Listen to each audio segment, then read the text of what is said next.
মুরগির মাংস এভাবে রান্না করলে সবাই যেমন আপনার প্রশংসা করবে, তেমনি এই রান্নাটাও কিন্তু একেবারেই সহজ। চুলায় একটি হাঁড়িতে আমি গরম তেলে পেঁয়াজ কুচি দিয়ে দিলাম এবং এখানে তেজপাতা, দারুচিনি এবং এলাচ দিয়ে সবকিছুকে একটু নেড়েচেড়ে ভেজে নিব।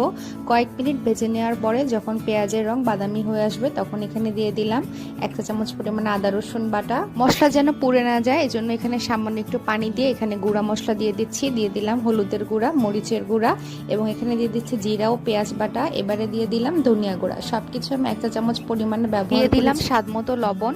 মাঝারি আছে একটু নেড়েচেড়ে ভেজে নেওয়ার পর যখন মশলার তেল উপরে উঠে আসবে, তখন আমি এখানে দিয়ে দিচ্ছি ভেজে নেওয়া মুরগির মাংস। মুরগির মাংস ভেজে রান্না করলে কিন্তু এর কাঁচা গন্ধটা দূর হয়ে যায়। এবার আমি এখানে দিয়ে দিচ্ছি 2 কাপ পরিমাণে ফুটন্ত গরম পানি দিয়ে ঢাকনা দিয়ে ঢেকে রান্না করব 20 মিনিটের জন্য। আর 20 মিনিট পরেই ঢাকনা খুলে দেখবেন আপনার মুরগির মাংস একেবারেই রেডি। সবশেষে জিরা গুঁড়া আর কাঁচামরিচ ছড়িয়ে দিয়ে পরিবেশন করুন।